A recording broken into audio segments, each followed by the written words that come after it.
BJP के सांसद रमेश बिधूड़ी के द्वारा दानिश अली पर की गई आपत्तिजनक टिप्पणियों के बाद अब सवाल उठने लगा है कि क्या रमेश बिधूड़ी की गिरफ्तारी होगी। दानिश अली इस पूरे मामले को विशेषाधिकार समिति के पास भेजने का आग्रह कर रहे हैं। क्या होता है विशेषाधिकार हनन, जिसके चलते पूर्व पीएम इंदिरा गांधी भी जेल जा चुकी हैं। इन सभी सवालों के जवाब हम आपको अपनी इस छोटी सी रिपोर्ट में देंगे। इससे पहले ये जान लीजिए कि बीएसपी के सांसद दानिश अली ने लोकसभा अध्यक्ष ओम बिरला को चिट्ठी लिखी है और क्या कुछ लिखा है। बीएसपी के सांसद दानिश अली ने लोकसभा स्पीकर ओम बिरला को पत्र लिखकर इस मामले को विशेषाधिकार समिति को भेजने का अनुरोध किया है। बसपा सांसद दानिश अली ने लोकसभा अध्यक्ष ओम बिरला को पत्र लिखकर यह कहा है कि मैं आपसे अनुरोध करता हूं कि इस पूरे मामले को जांच और रिपोर्ट के लिए लोकसभा की प्रक्रिया और कामकाज के संचालन के नियमों के तहत 227 जो नियम नंबर है उसके तहत विशेषाधिकार समिति को भेजा जाए। दरअसल प्रत्येक सांसद को संसद में कुछ विशेषाधिकार मिले होते हैं। उनके विशेषाधिकार हनन की जांच विशेषाधिकार समिति जो बनी रहती है वो करती है। अगर स्पीकर किसी मामले को जांच के लिए विशेषाधिकार समिति के पास भेजते हैं तो वो समिति अपनी रिपोर्ट में किसी भी सांसद को दोषी पाती है तो उस सांसद को निलंबित किया जा सकता है या सदन से बहिष्कृत।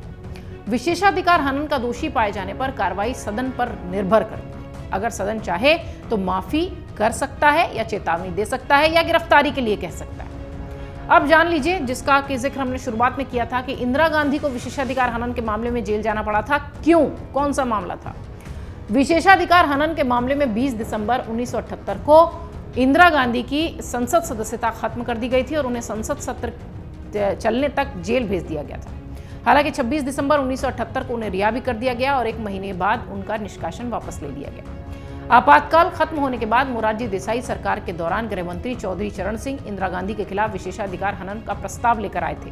उन पर काम में बाधा डालने और कुछ अधिकारियों को धमकाने, झूठे मुकदमे में फंसाने के आरोप थे। यही नहीं, 1976 में सुब्रमण्यम स्वामी के खिलाफ भी विशेषाधिकार हनन का प्रस्ताव लाया गया था और इससे मंजूरी मिलने के बाद सुब्रमण्यम स्वामी को राज्यसभा से निष्कासित कर दिया गया था। यानी बिधूड़ी के खिलाफ भी कार्रवाई हो सकती है, लेकिन यह स्पीकर पर निर्भर करता है कि वो विशेषाधिकार हनन के प्रस्ताव को मंजूरी देते हैं या खारिज कर देते हैं।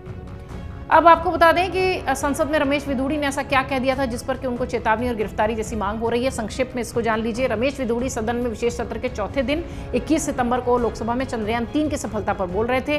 तभी बीएसपी के सांसद दानिश अली ने उन पर टिप्पणी की। इस पर वो बिधूड़ी भड़क गए और उन्होंने लोकसभा में दानिश के लिए कुछ अमर्यादित शब्दों का इस्तेमाल किया जो कि उन्हें नहीं करना चाहिए था। लोकसभा के रिकॉर्ड से भी इस बयान को हटा दिया गया और तुरंत ही राजनाथ सिंह की तरफ से बीजेपी के बड़े और कद्दावर नेता, साथ ही केंद्रीय मंत्री, उनकी तरफ से इस पर खेद भी प्रकट किया गया। लेकिन INDIA गठबंधन के तमाम नेताओं ने इस पूरे मुद्दे को हाथों हाथ ले लिया और विपक्ष की तरफ से लगातार बिधूड़ी पर कार्रवाई की बात कही जा रही है, मांग की जा रही है, उनके निष्कासन की मांग की जा रही है। अब विशेषाधिकार समिति को उनका पूरा मामला भेजने की बात सुप्रिया सूले ने की है।